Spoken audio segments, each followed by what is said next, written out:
Buenas tardes, bienvenidos a otro video de Prevengamos las lesiones juntos. El día de hoy vamos a hacer una entrevista a la fisioterapeuta profesional y profesora de morfología de la Universidad de La Sabana, Lena Coy. ¿Cómo estás? Buenas tardes, gracias. Bien. Bueno, vamos a hacer 5 preguntas. La primera de ellas es, desde el ámbito morfofisiológico, ¿qué es una lesión deportiva? Una lesión deportiva se define como una afectación a nivel de tejidos, producto de un mecanismo digamos que dependiendo de la actividad que se haga, ¿sí? Entonces, en el ámbito, por ejemplo, deportivo, por el desarrollo de actividades justamente que se relacionan con el gesto deportivo, al hacerlas de forma repetitiva puede generar microtraumas en el tejido, por ejemplo, muscular, ¿sí?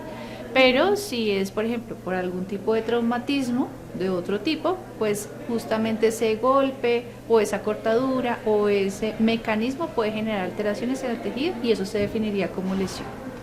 Ok. La segunda es, desde su conocimiento como fisioterapeuta y profesional en el área, ¿qué experiencias has tenido frente a la prevención y tratamiento de lesiones deportivas? Pues desde fisioterapia hacemos todo el tiempo, estamos trabajando en promoción y prevención, ¿sí? Justamente para disminuir la aparición de esas lesiones en diferentes ámbitos. Entonces, por ejemplo, desde el ámbito clínico se maneja todo el tema más como de tratamiento, aunque claro, se hacen actividades de prevención, pero van básicamente direccionadas al tratamiento puntualmente de ciertas patologías de tipo osteomuscular, o incluso que impliquen también un componente neurológico. Hay otros ámbitos como el deportivo, que es puntualmente frente a la prevención de lesiones, es decir, con todos los procesos de calentamiento y de adaptación del deportista al ejercicio. Se trata de hacer todo el tema de prevención de lesiones para que después del juego o en la competencia no se vaya a lesionar, o sea, disminuir la probabilidad de lesión. Pero si se llegase a lesionar o por la misma fatiga muscular que genera la práctica del deporte, después de eso se hace también todo un proceso de recuperación. Entonces ahí ya va un poquito más al tratamiento, a la intervención. Desde el punto de vista, por ejemplo, laboral, también se trata de hacer todo el tema de campañas de promoción y prevención para que el trabajador, por la realización de la actividad que está haciendo, no se vaya a lesionar, es decir, no vaya a sufrir o un accidente o una enfermedad laboral. Entonces, digamos que ese es el acercamiento que tenemos todo el tiempo, en términos de prevención y promoción, pero en diferentes ámbitos. Ok. ¿Y cuáles son las prevenciones más pertinentes para estas lesiones, específicamente en el voleibol? Entonces, el voleibol, pues hay que tener en cuenta el tipo de gesto deportivo que se hace.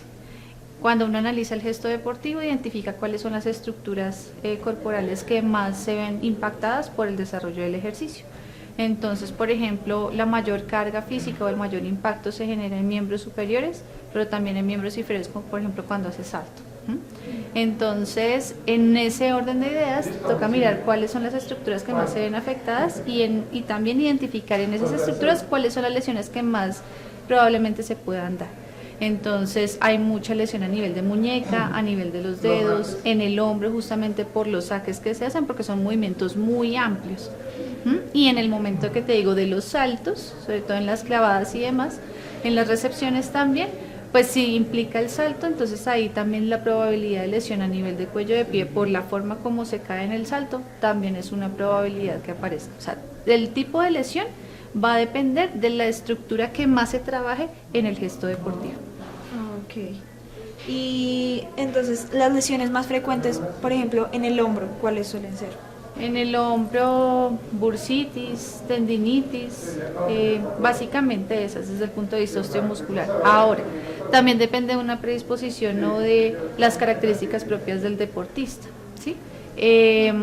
Pueden haber impactos que te pueden llevar, por ejemplo, a una luxación, una subluxación, ¿sí? de hombro. Sin embargo, digamos que no son tan frecuentes. Es mucho más frecuentes que por fatiga muscular se genera una inflamación del tendón o de la fibra muscular porque está sobrecargada y genera esas tendinitis y esas inflamaciones en la bursa puntualmente. En hombro.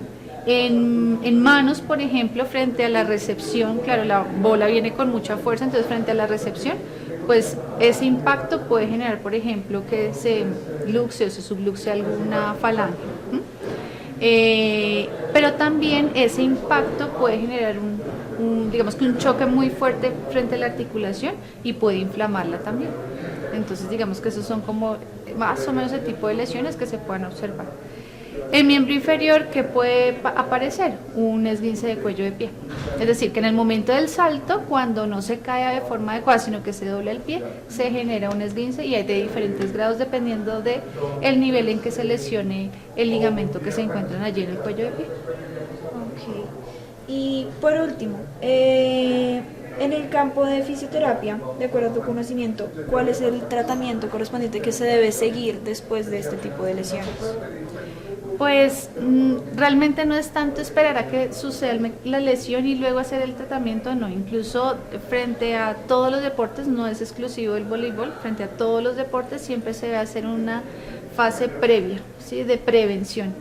Entonces siempre se trabaja, por ejemplo, mucho en el fortalecimiento muscular y articular de este deportista.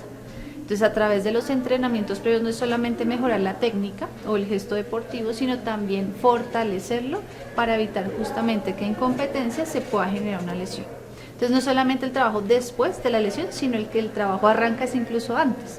Entonces, en las fases preparatorias, incluso en el mismo, digamos que en la misma calidad del calentamiento y la vuelta a la calma de ese deportista, cuando se practica, cuando se hace el entrenamiento. Cuando ya se enfrenta en el juego también se hace otro tipo de ejercicios para justamente prevenir las lesiones, pero de alguna forma preparar muy bien todas las articulaciones y los segmentos frente a la competencia que va a tener, que es bastante intensa. E incluso después del ejercicio, si no sucede ningún tipo de lesión, después del no sé, el campeonato, de la práctica, del enfrentamiento pues con un rival, pues se tendrá que hacer como esa vuelta a la calma también de recuperación justamente frente a la sobrecarga que se le generó a esas articulaciones y esos músculos. Pero si se llegase a presentar la lesión, pues hay diferentes, digamos que técnicas o métodos que utilizamos para hacer un adecuado tratamiento, dependiendo también del mecanismo de lesión que se pueda generar. Eso varía mucho, ¿sí? Varía dependiendo de qué es lo que se está presentando, porque ahí también entra todo un manejo interdisciplinar, o sea, no es solamente de nosotros, sino que también entra el médico deportólogo como evaluando, por ejemplo, si es, no sé, una luxación, una subluxación o algo un poco más, digamos que delicado, una ruptura de ligamentos, pues entonces ahí ya entraría todo un proceso quirúrgico si es necesario. Pero si no, pues entonces ahí sí ya entramos para el tema de recuperación de tejidos blandos. Pero es todo un tema interdisciplinar, donde entra el médico, donde entramos nosotros desde el punto de vista de rehabilitación y donde entra incluso el psicólogo del deporte para manejar todo el tema psicológico frente a una lesión posiblemente de un deportista que se había preparado 2 años o más frente a esa competencia que es la más importante y justo se lesiona. O sea, también cómo le juega todo el tema del manejo psicológico si se llegase a presentar la lesión e incluso previo para manejar los nervios o el estrés para que en la competencia digamos que no vaya a fallar. Ok, bueno, listo. Muchas gracias por tu tiempo. ¿No? ¿A ustedes? Y muchas gracias a ustedes por vernos. Nos veremos en otro video de Prevengamos las Lesiones Juntos.